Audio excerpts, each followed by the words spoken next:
and welcome back to the Bobby and Renee Show. That's right. I am Bobby, and she's not.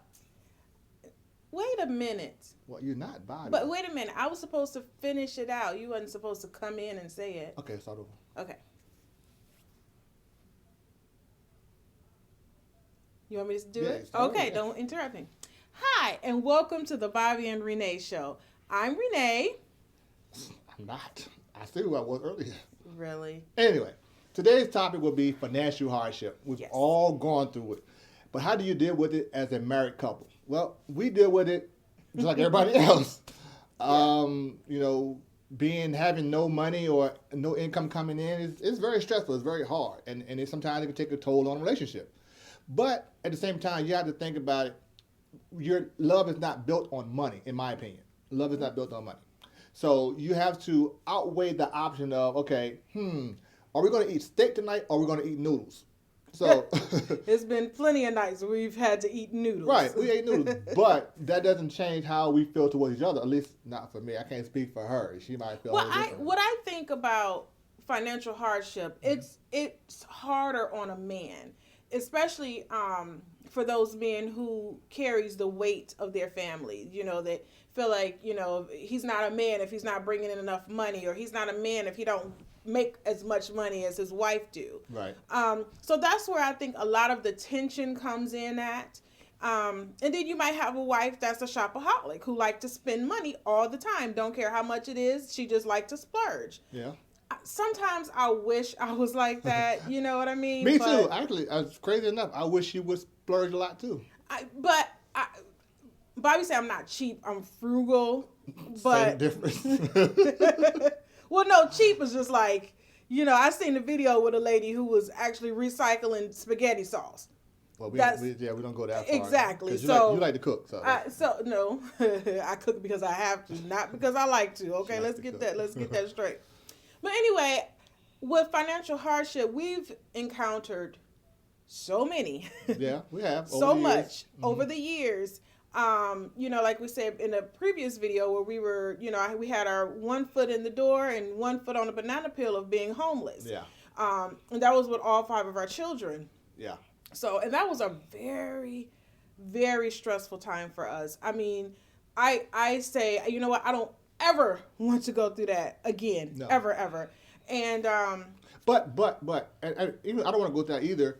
But I also feel sometimes when we have money, then you need to treat yourself, because when you don't treat yourself, and then when you get down to that point, to having less, you're like, man, you had money, you didn't do anything with it. Everything that you got went straight to taking care of household or, stuff like that. We're never going to be hungry, and hopefully we never will be. But it's sometimes I wish that my wife would just, hey, go out there and spend some time on yourself. Spend $100, $200 on yourself and buy yourself something. So when it's time for us to go out and do something, at least she can feel secure in what she has bought or what we have accomplished to get the money that we've gotten. And then she can say, hey, you know what? I worked hard last week. I got myself this. I think I hear what you're saying, but I think with that, coming from us like literally scraping the bottom of our pocketbooks and looking on the floor for change, when you get money, you kind of want to hold on to it. Yeah, what I mean? Like you want to make sure that you have a safety net or a cushion just in case, something like this. I mean, just think about it. Just at one point we had no money. I mean, literally we were like, okay, what are we going to do? But I'm the type of person, I hide money. Like I store money in different places, and I was looking in one of my old purses, and I found $40. Yeah. So that was a come up, especially for us not having any money at all. We were like, oh, good, we can go to the grocery store. We could buy, a few things so I could cook. That'll last us for a few days until we get paid again or whatever. Right. But see, I always look at it. I'm like, you know what?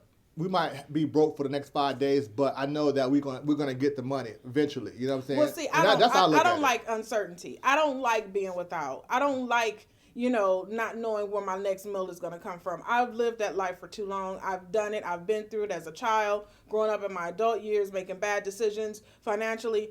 I don't like living like that. I understand that, but sometimes, like I said, I totally understand that. I've been there with my childhood as well. But like I said, we're an adult now, and like our kids don't see what we our kids have never really went without how we grew up without. Yeah, you know what I'm that's true. saying? So That's true. so it's something like what I wish that we can do things that we want to do. You know what I'm saying? I do. I definitely do. And like I said, we have to take time for ourselves eventually. You know what I'm saying? Because especially when saving, to go on vacation. Yeah. I would be like, I want to go, and then when it comes down to having to shell out a couple $1,000s, I'd be like, Yeah, exactly. I'm like, so let's not take it right now. And I'm praying that God works with me on that. Well, me and God talk, and God said if you don't.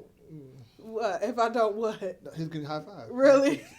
That's okay. Black power. Because I am truly praying about that. But for those couples that's actually going through that and dealing with that, do not let that be the break of your marriage. Yeah. You can get through it. If you can get through financial situations, you can get through anything. Oh, yeah. Because finances, and people say, well, money is the root of all evil. No, it's the love of money that's the root of all evil. That is and true. that's where people get it mixed up. Yeah, that's where they get it messed up. Agree. It's the love of money. And if you love money more than you love your spouse, then there is a problem. Totally. Like I said, but I still wish that you would go out and buy clothes. I wish you would go out and buy yourself shoes. I do, and I need wish, some shoes. Yeah, because like I need clothes, I need shoes, I I need some of everything. We're in an industry where though we need to be, our faces need to be out there. You know what I'm saying? We're creating this show and our fan base like that, so we need to be out there doing things. Now, people don't really care how I dress. Yes, they do, because I do. But see, now here's the thing. Every time we get some money, something happens where we have to take a big lump sum. Yeah, that's true. And do something with the children, you know, or something is going on with the kids, or they all need clothes at the same time, or they grow out of their coats, or whatever. So it seems like it's always something when it comes down to that. I mean, how do you get past that? Okay, so let me ask you a question, just as a man. All right, as a man. Okay. Because I'm a man. You are a man. Definitely. Yes, you're my man. I know. So anyway, back to the show. Right. Okay. So as a man, how does it make you feel when you're without or you can't provide for your family? I mean, it does make me feel less of a man when I can't do the things that I want to do. However, when I do the things that I want to do, the joy of seeing you smile and the kids smile when I do things is very, very great.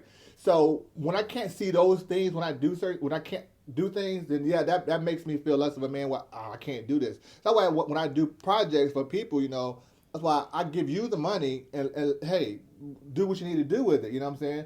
I don't mind doing that. I think I'm probably one of the last few men who make money and just give it all to you.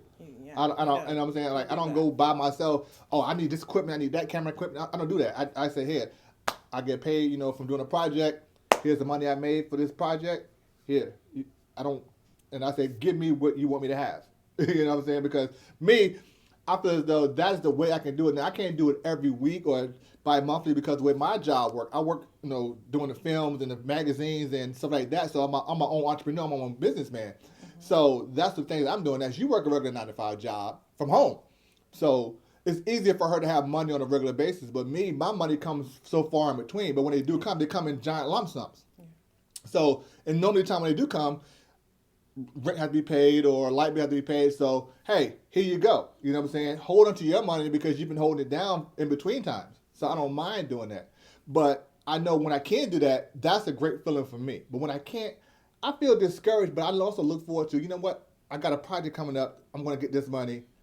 It's going to be all right. So that's how I look at the situation. So, and I think with this issue, with relationships and finances, and what do you do when you have your own or your lack thereof, what advice can you give a man that may be feeling like, you know what?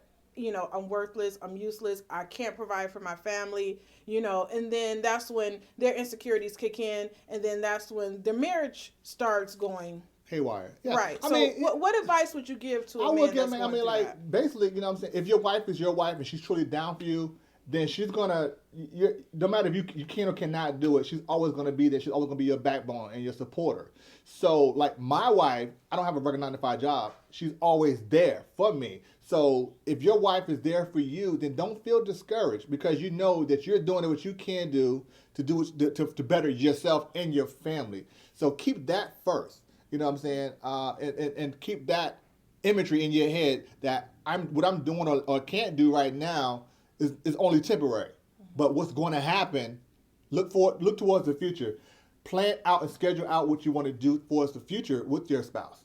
And I think that would be something that would probably alleviate some of the stress you may be going through. You know what I'm saying? Yeah. I love it when we sit there and we dream about, okay, when we get our next house, or, we have a new car coming up. That kind of stuff gives me hope. Yeah. And as a woman, if your husband is going through financial issues right now, or if you're going through financial issues right now, don't make him feel like he's less than. That's right. It doesn't matter who makes the most money. Yeah. You just make sure that you make him feel like the king that he is, the man that he is, and know that it's going to be all right. That's right. So we're going to end this segment right here, like we always do. 1, 2, 3, and peace.